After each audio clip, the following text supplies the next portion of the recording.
Hi, welcome everybody. Warburton's, bakers born and bred. Just one cornetto. In Britain, there are some food and drinks brands we love so much that they feel like they're part of the family. In all truth, who eats the most of these in our house? You. You! I'm Helen Skelton, Oh my word! and I'm going behind closed doors Beans, Heinz. to discover the secrets of some of the world's biggest super brands. Without the yeast, there is no Guinness. So are we going to see a load more Cocoa Pops flavours then? We'd have to kill you if we told you that.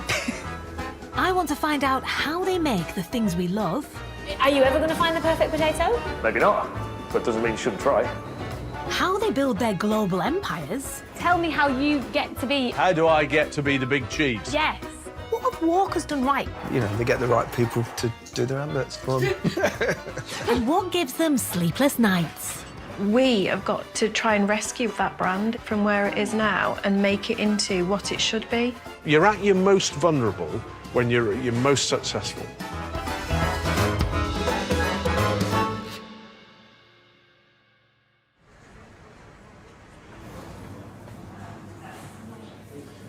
Can I have a pint of Guinness, please?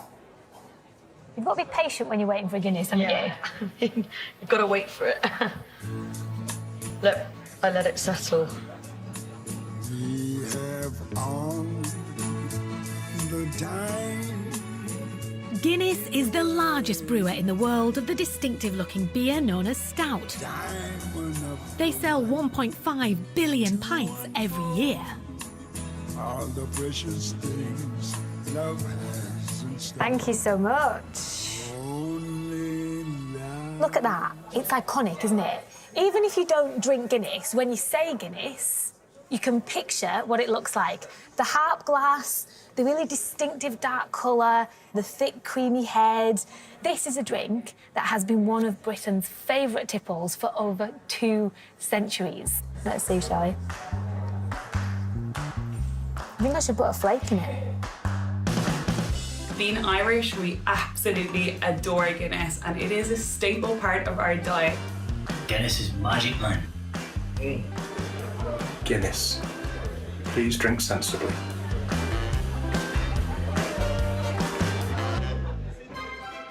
This multi-billion-pound brand is famous across the globe. Its beer is sold in 120 countries. Pop stars, presidents, and royalty alike are all proud to be seen drinking what's often referred to as the black stuff. But can a beer with such a unique taste appeal to the next generation? Do millennials want a heavy, hearty stout, or are they all choosing gins or craft beers or fruity ciders? Because people's tastes and trends are changing. How does a beer Goliath like this stay at the top of the game? Beer is the biggest selling alcoholic drink in Britain. The 3 most popular types are lager, followed by stout, then ale. When it comes to stout, the #1 brand is Guinness. And although Britain is their largest single market, it's brewed in 46 countries around the world. I've come to its birthplace, Dublin, to discover the secret of its global success. Of all the factories that we have been to on this series, there is something monumentally different about Guinness. This is an occasion. This is a tourist attraction. You walk down the street and it's exciting because of the history and the heritage and the culture of it all. And that's a culture that's wrapped up in fun and storytelling and warmth. The only downside to today is that it's a bit like bringing a kid to a sweet shop and saying you can't have any sweets, because at 6 months pregnant, I'm not entirely sure they'll be too happy about me downing pints of Guinness as I walk around. I think that that should be done in the name of research, but apparently that is irresponsible.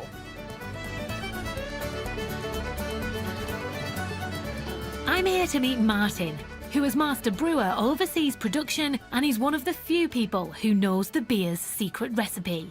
Hello! Hi, Helen. Welcome to Dublin. Thank Welcome to St. James's Gate, the home of Guinness. Brilliant. I'm starting at the site of the original 18th century brewery, which is actually Ireland's #1 tourist attraction. The Guinness story began in Dublin in 1759, when an aspiring brewer called Arthur Guinness signed a 9,000-year lease on a disused brewery at St James's Gate. He began brewing ale with his son, before turning his hand to a new beer that was distinctively dark, called porter. By 1799, the St James's Gate Brewery was devoted to brewing porter, which soon evolved into stout and the Guinness we know and love today. Oh my, what's this? This is the old vat house, actually. This is a stunning building. So come on in here, Alan. So was this an original vat? It would have probably been around 1800s, okay? But this building in which it's housed would have likely been signed off by Arthur Guinness himself, you know. And how much Guinness would have been made in that on a daily basis? Because that's big, but it's wood. It's big. It's wood. It's about 300 barrels, so 500 hectolitres. And this is a link to the history. It's the craft tradition. It started back in 1759 with Arthur Guinness himself. It's alive today, and all we're simply doing here is passing on the baton, as it were. After brewing beer in Dublin for over 250 years, the company opened their most advanced facility yet. Welcome to our famous Brewhouse 4. To me, this is like some sort of out-of-space experience. It's very shiny, very big, very warm, and completely different to what we've just seen, isn't it? Yeah, and yet everything we do within it is the same as we would have done down through the years, except it's a modern, up-to-date facility. We're brewing 24/7, mostly all year round. Okay. 27 pints of Guinness every second. So it's a very rapid process. 27 pints of Guinness a second. 27 pints of Guinness a second. Despite all the technical innovations, the raw ingredients remain the same, and the main one is barley. The brewery uses over 100,000 tonnes of Irish barley every year, and so it's a massive contributor to the farming economy of Ireland. Okay, this is a sample of the materials that we use as routine in Guinness. This is our roast. We roast barley at 232 degrees C.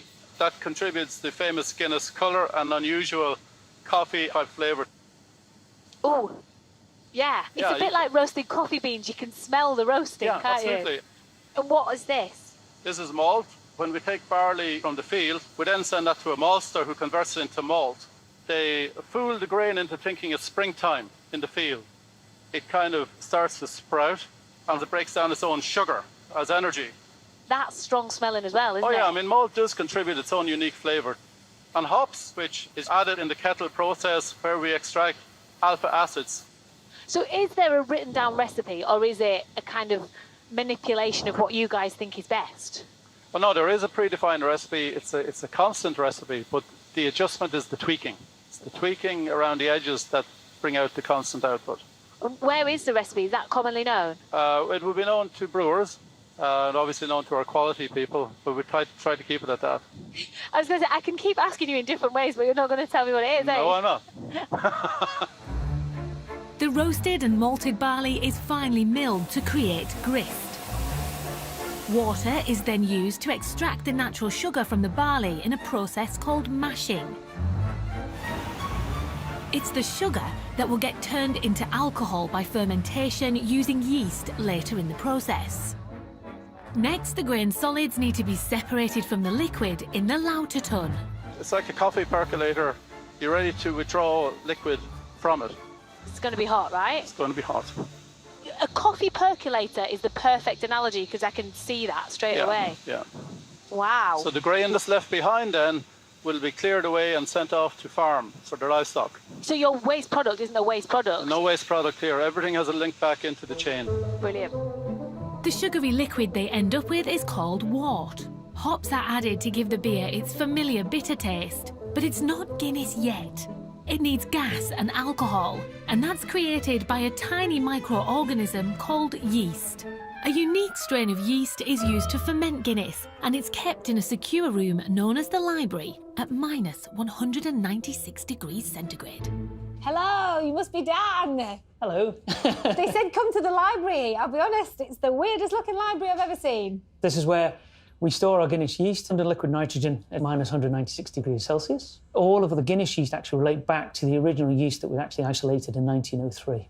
That's a mad concept to get your head around, isn't it? So in 1903, you isolated some yeast, and from that, you've been able to make Guinness all this time. Yes, I mean, it's the yeast that has created the Guinness brand and the Guinness products. So actually, without the stuff in these tanks, there is no Guinness. This is where it all comes from. Yes.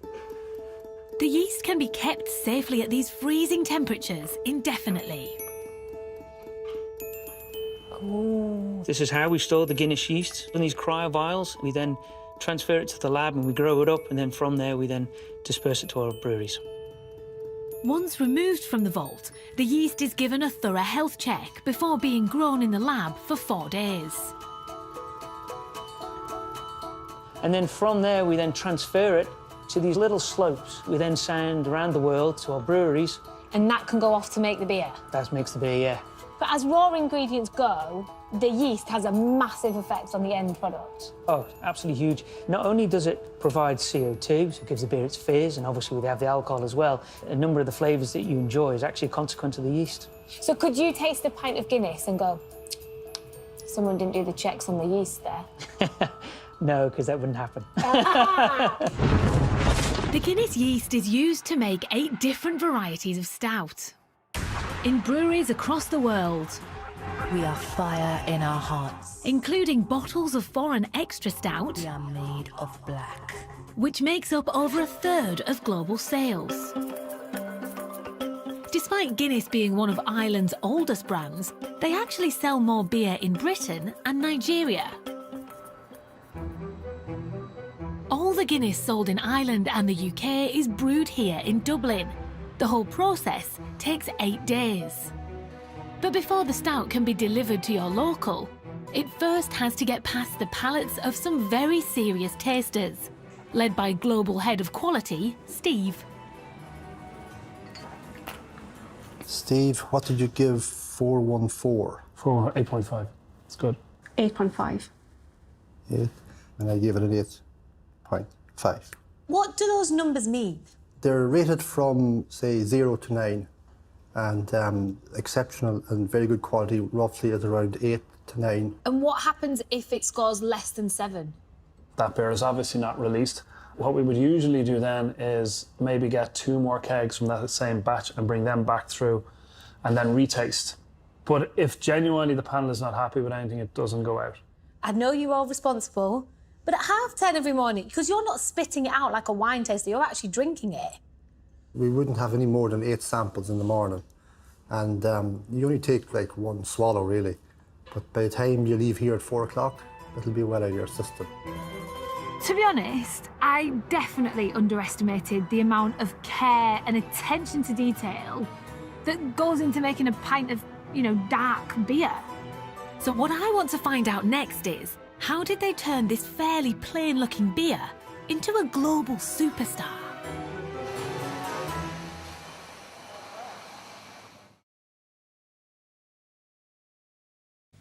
If there's one thing better than a trout or a chub, it's the bottle of Guinness Supporters Club. It's a bottle of Guinness Supporters Club.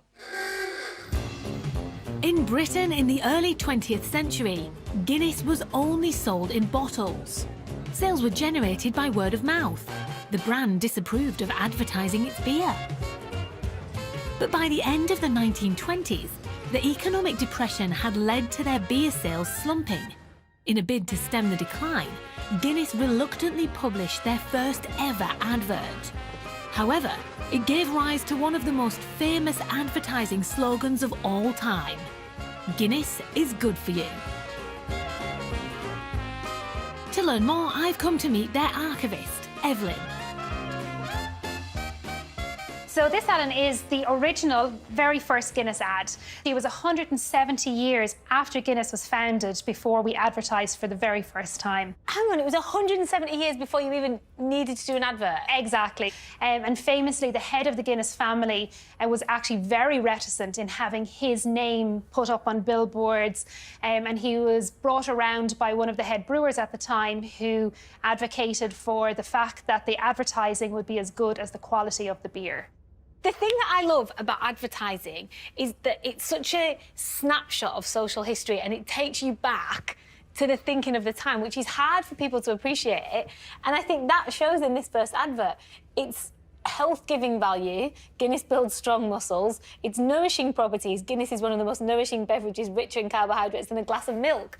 I mean, you couldn't say that now, could you? No, you absolutely couldn't. So if you think what was happening in Britain in 1929, it was the year of the economic depression, and if you were at home and you were having your hard-earned money, you were going to spend that on goods and on foodstuffs that you thought were going to be nutritious, that were going to be good for you and your family. And that's where Guinness is good for you and all of those health claims come from. Now, nobody would ever advocate drinking alcohol when you're pregnant, but I've not imagined it, have I? But there was once upon a time, I'm sure my mum said to me, oh, you drank Guinness after having had a baby or when you were pregnant. Again, not something that would be endorsed in today's world, but at the time there would have been extra iron in Guinness, and doctors are on record as prescribing Guinness to people if they had lost blood, including women who'd given birth. So after, not before? After, yeah. The Guinness is good for you slogan was a huge success and opened the doors to a whole series of campaigns led by the artist John Gilroy. I love this advert. Colourful toucans, where did that come from? Yeah, so the toucan is so identifiable as the Guinness bird, no matter where you go around the world. Not many toucans in Dublin, though. Not many, no, not many at all. Originally, the advertising agency came up with the idea of using a human family to advertise Guinness. And John Gilroy, who was the genius behind a lot of the later Guinness artwork, the story goes that he went to the circus one day, saw a sea lion balancing a ball on the end of his nose, and thought, actually, wouldn't that be kind of quirky if the sea lion would be able to balance a Guinness on the end of his nose?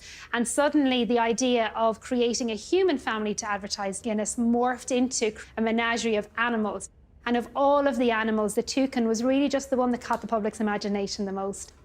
He was just that little bit more exotic, a little bit quirky, really colourful, and he's been our symbol from the mid-1930s right up to today.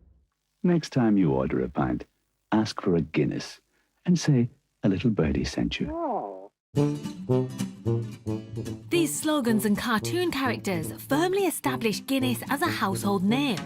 Many were immortalised in pieces of memorabilia that have become valuable collector's items. My name's Troy. Welcome to my Guinness collection. It's my best cabinet. The jugs. 2 salt and pepper pots, they're what I started with. And then that was it. Things got out of control.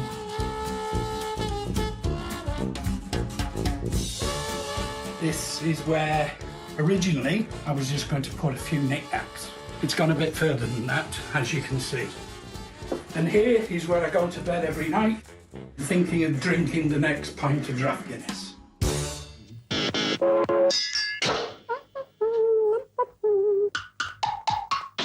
Guinness gives you strength, and after work we've all agreed. Guinness is what we need.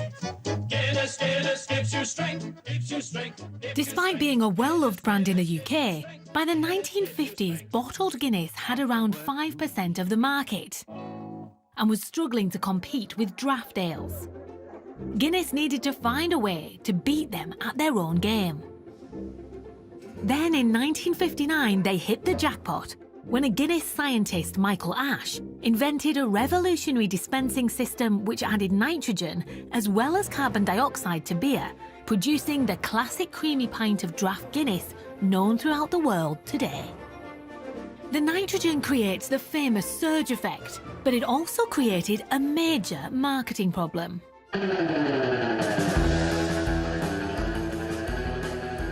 For it to be served correctly, Draft Guinness takes just under 2 minutes to pour and settle.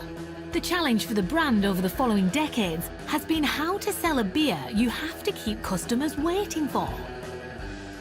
It takes 119.5 seconds to pour the perfect pint. Guinness's Good Things Come to Those Who Wait campaign portrayed patience as something to aspire to. He waits.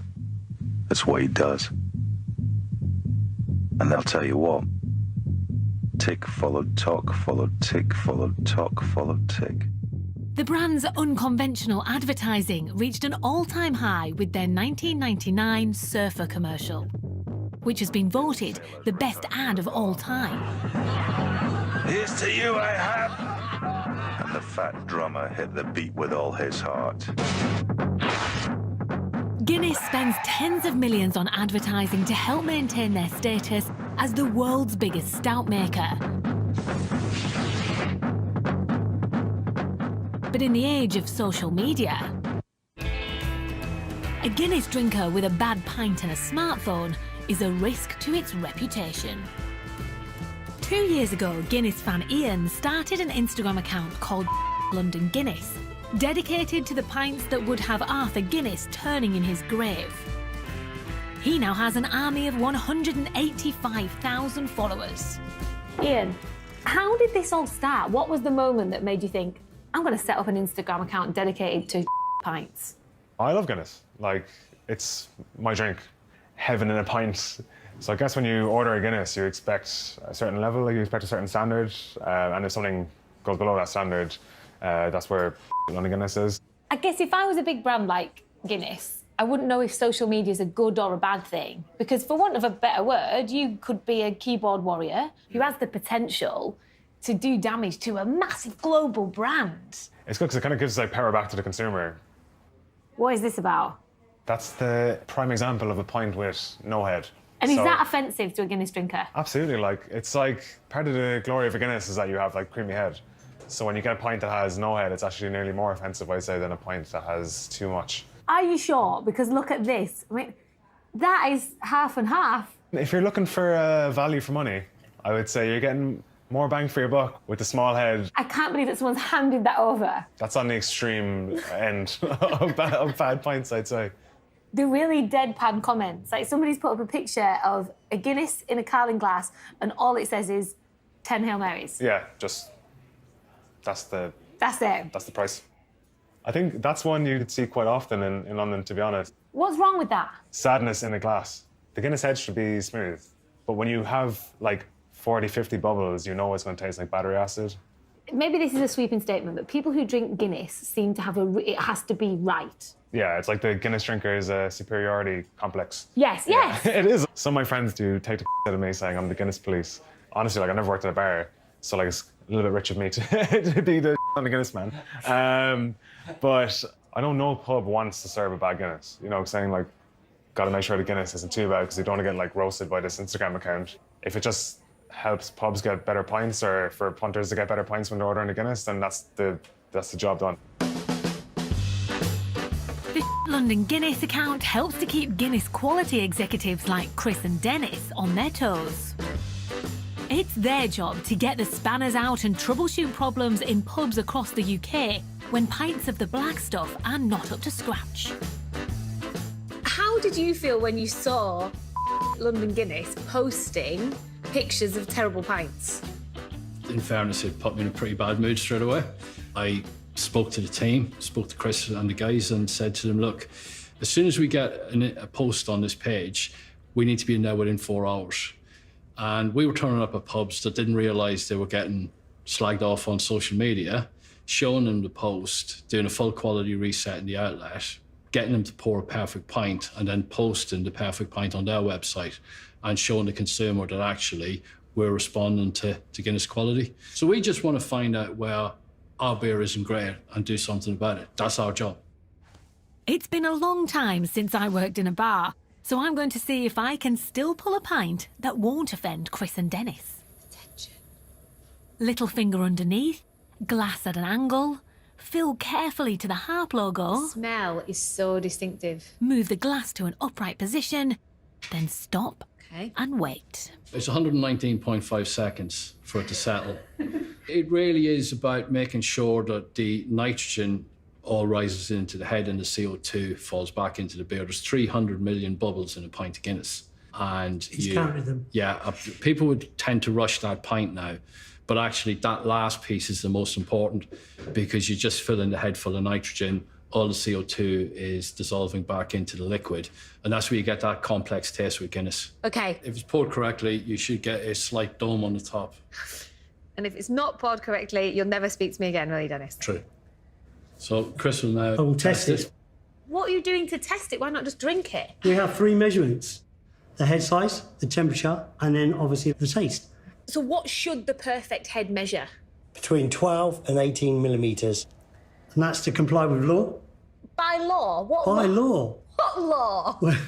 The law is that there needs to be 95% liquid left in the glass after the head has subsided. Right. OK, and how are we looking? Very good. Dennis is looking underwhelmed. You've got a very good pint. Dennis looks like that normally. I'll reserve judgment, Helen. Now we're going to measure the temperature. So we're looking for that to be between 6 and 7 degrees. Right. And we've got 6.7. That's pretty much perfect. Very good, very good. So finally, Helen, the third measurement is the taste. OK.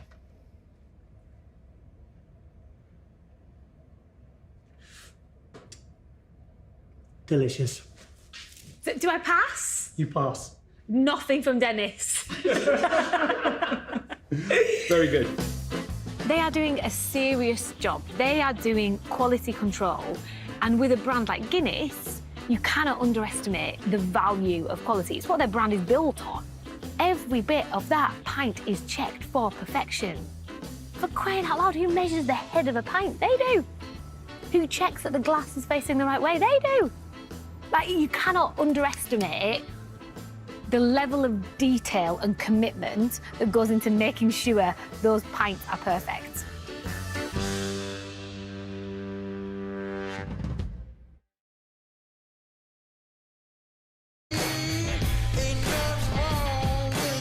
Over the centuries, beer has traditionally been associated with male drinkers. Even now, men are around 3 times more likely to drink beer than women are. Why do men drink beer? Because they like it, I suppose. It's a man's thing, you know, to go and have a pint with the boys. Well, I grew up in Belfast, so most of the bars had a lounge bar.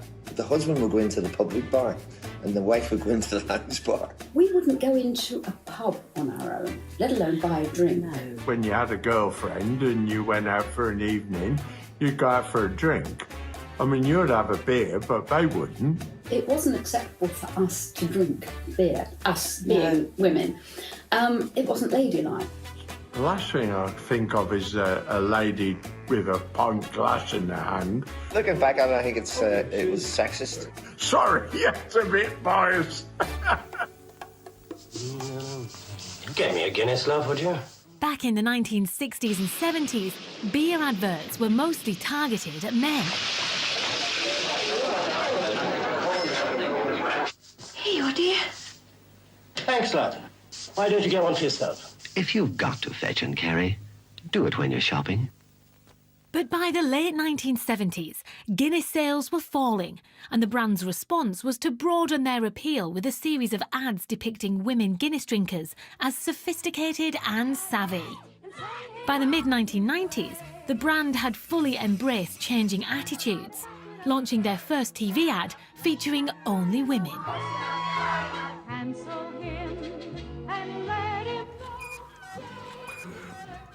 3 decades later, I want to find out if times really have changed and if Guinness appeals to the next generation of women drinkers. So, ladies, I don't see a pint of Guinness between you. Absolutely not. Absolutely not. Why do you say absolutely not? To be honest, I haven't tried it. I don't like the look. Guinness looks thick. Like, it looks like a meal. Like, you almost need a spoon to finish it. But it's that important to you what it looks like holding a drink? Yeah. Do you know, I actually have tried it. It's really big in the African community. So I've got uncles that, like, literally love a Guinness. Like, it's nice when you try it, and then that aftertaste after, I thought, oh, don't know if it's for me. I like this kind of cocktail stuff. You've gone for a gin. Why not the Guinness? Yeah, so I've stuck to a gin and lemonade. I guess Guinness isn't my first choice. I always sort of stick to gin or Aperol Spritz or wine. I mean, I do like it, I don't hate it. It's just not my first choice. I'm seeing 1 pint of Guinness. Talk me through these choices. I like Guinness. Guinness definitely wouldn't be my choice. But I also associate it with my mum. When she was pregnant, she was recommended to have Guinness. They said, oh, you know, it's full of iron, it's really good for you. So your mum sounds like she's got quite an affectionate relationship with Guinness then? Yeah. So, like, every now and again, she'll still have a half of Guinness because she quite likes the taste. Who do you think drinks Guinness? Old white men.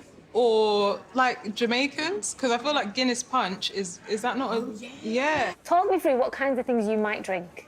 Well, starting with beer, you know, I like different types of beers. You'd be quite happy drinking a pint? I would really be okay drinking a pint of beer. I'm just a fan of beer in general. Guinness, IPAs, or different beers. The number of beers now available in Britain has exploded over the last decade with the rise of craft beer.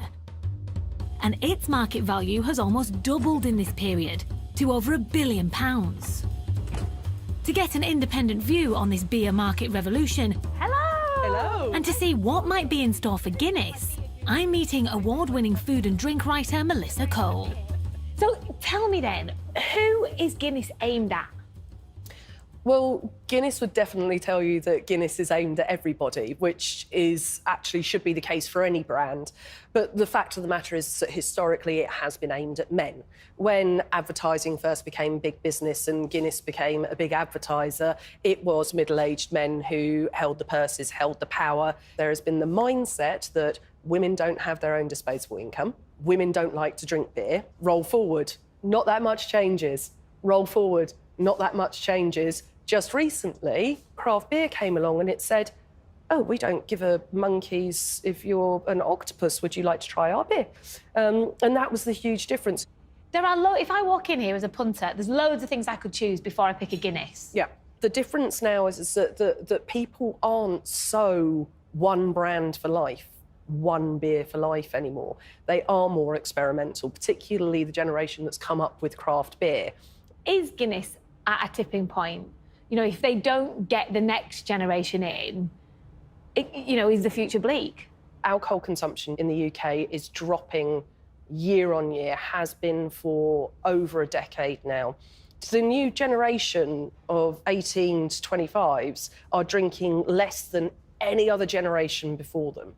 But they still want to go out and be sociable. And if you want to save pubs and you want people to still come out, you have to have great quality non-alcoholic beers and non-alcoholic spirits as well, for want of a better phrase. So if you do not engage in making a quality non-alcoholic beer at this stage of the market, then you are frankly a fool. The rise of non-alcoholic beer is an unexpected twist in the tail for Guinness. With Generation Z embracing teetotalism and drinking around 20% less alcohol than their parents, they're redefining attitudes towards booze. They demand the taste, the nightlife, but not necessarily the alcohol.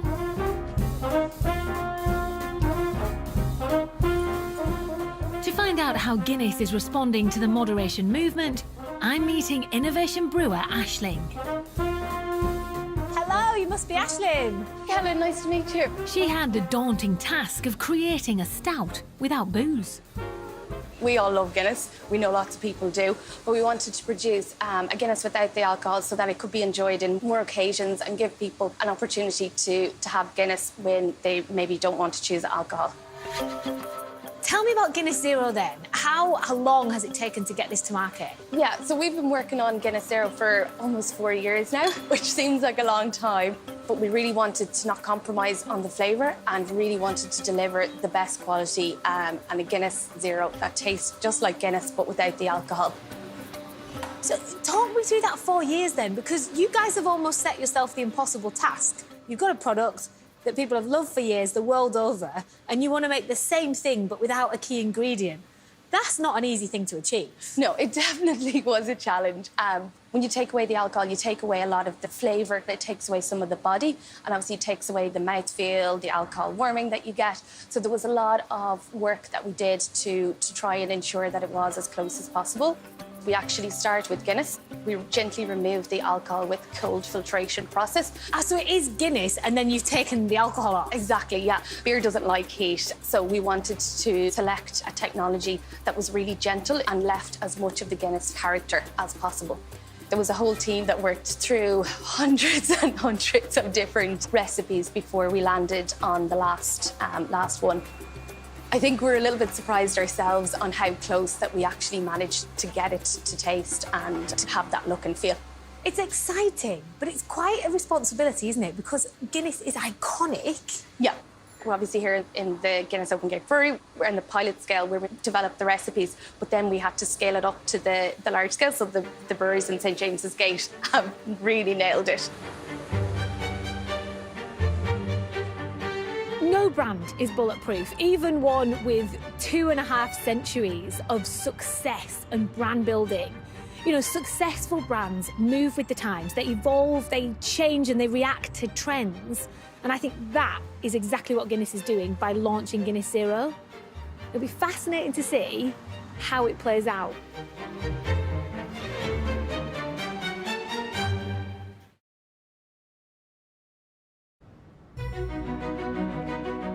The countdown to the UK launch of Guinness Zero has begun.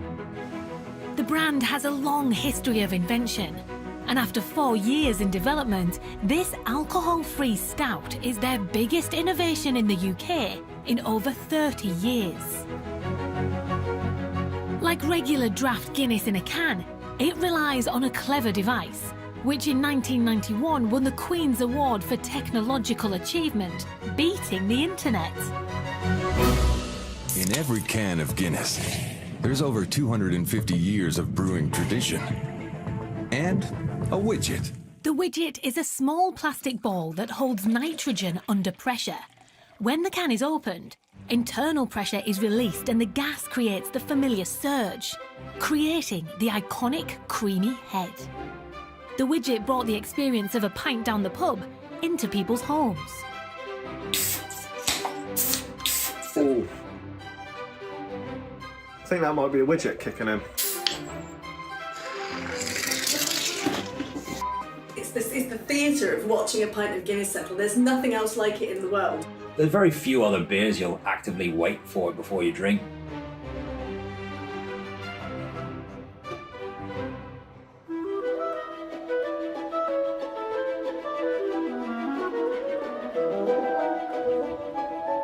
Guinness TV ads are known for being some of the best in the business. So I'm fascinated to discover how they will market a stout that for the first time in their history contains no alcohol. With just days to go, I'm meeting head of Guinness GB, Neil, and his advertising team. From an advertising point of view, is a no alcohol Guinness an easy thing to market? Anything to do with Guinness is, in theory, easy to market because they've got this incredible prestige and history. But the reality is that the creative benchmarks are so high that you really do need to work at it. You know, the first big innovation in 30 years, the last one that was the widget, which actually won out in the Queen's Medal Award against the internet in 1988 when it was first launched. The bar is very high. Yeah, so it was just making sure that when you land with Guinness that it makes as much of an impact as it really should. You know those times when you're not drinking, but you really fancy a lovely, cold, smooth Guinness? Well, guess what? New Guinness Zero. We've taken the alcohol out, but left the Guinness in. He was smouldering, wasn't he? He was like... The music's working really well, I think. Better. It feels very dynamic, really matches the cuts, really carries the narrative. I think it's looking awesome. In terms of stuff still to do, we obviously need to re-record the voiceover. I think we just want to make it sound a little bit less voiceovery, make it sound a bit more natural and authentic. And then we just need to drop that percentage sign off the end line, and then I think we're in a good place on the TV.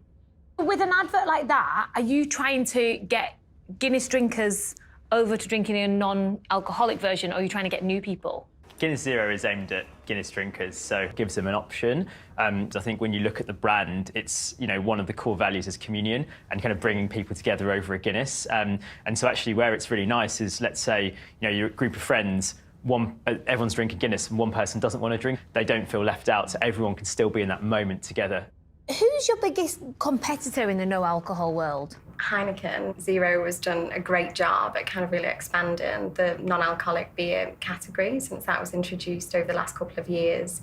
They put a lot of investment into their plans, and I think that's really opened up non-alcoholic beer. Nevertheless, there's a lot of people who go, a meat-free sausage, it's not a sausage.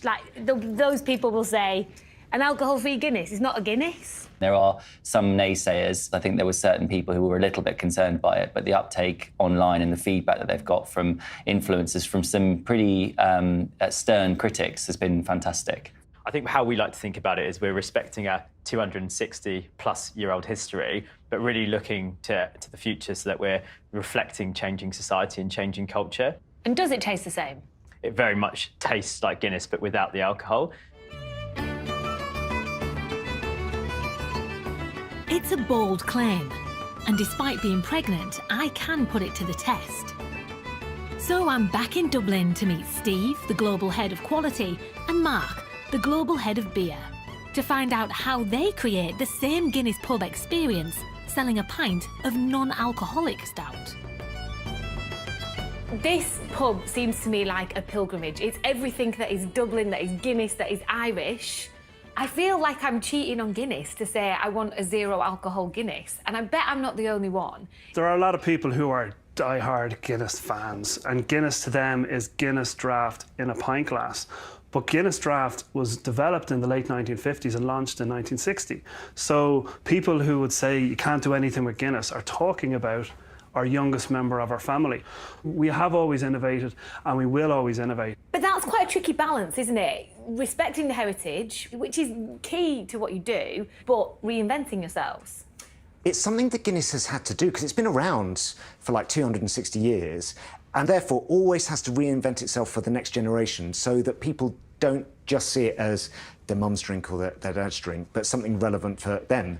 We have this kind of expression whenever we're doing something new that it has to be OGCD, which stands for Only Guinness Can Do.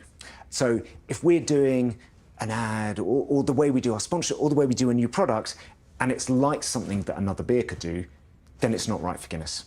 Tell me about this bit of kit then, because this is very different. It's not just the product, but how you're serving it is an innovation, isn't it? So this is Guinness Microdraft, is what the unit's called, as it comes in a small can. Okay. So I pop the can in, so there's no ring pull on it. It reads the temperature of the unit, tells me the temperature is good, so I'm good to go. So my Guinness Zero glass, hold it in the same way underneath at a 45-degree angle, and I pull the handle. Two-part pour? Two-part pour. It'll do the first part automatically for me now. We're using pressure here to push the Guinness out through the spout, and the spout here is creating the famous Guinness surge and settle. As it gets to the top of the harp, the unit will stop automatically. So just leave that down there. And there's a little timer on the back here, so the handle won't work now to top up until the 60 seconds is elapsed. It's a way to help bartenders to know how to serve Guinness. Tick follows talk. It very gently finishes off the dome and finishes the pint. So, do you want to try it? I absolutely do. Guinness in Dublin. Everyone tells me it tastes best in Dublin.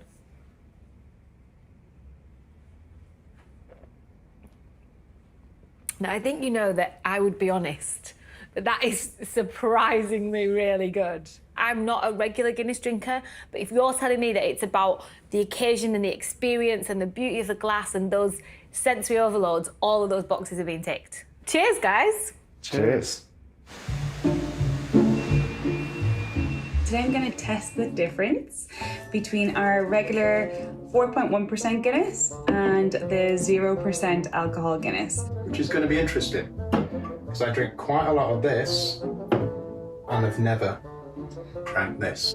They're supposed to be exactly the same, but we shall see. Looks really similar. I'm going to mix them up so I don't know which one I'm actually drinking. I'm going to go ahead with the 4.1% Guinness. Oh, I absolutely love it. It's just so creamy. So this is 0 alcohol. Oh, I really don't know. Where's that other one? The difference in taste is absolutely 0. My first thought is these two do not taste the same, okay? It's really, really difficult. It is missing something, which I guess is the alcohol. But also I feel like it's missing a bit of the body. It's just got a bit more of a zesty flavour to it, but other than that, that's actually really nice. They are pretty close. That's the ordinary draft, and this is the Guinness Zero. Well, you're correct. Am I? Yeah. Oh, very close. I'm glad because I bought 4 of them. When you think about Guinness, they have been a non-stop success story for 260 years. You know, they have built their brand to be iconic, to look cool, to be loved by generation after generation. I think of all the things I've learned about Guinness, you know, the fact that people come and buy the t-shirt even if they don't drink the beer is testament to that brand success. But there's no doubt that Guinness is going to have to evolve and change in order to cater to a different generation of customer. And it's going to be fascinating to see what they do and how they do it. I suspect it's going to be a success, though. So cheers to that.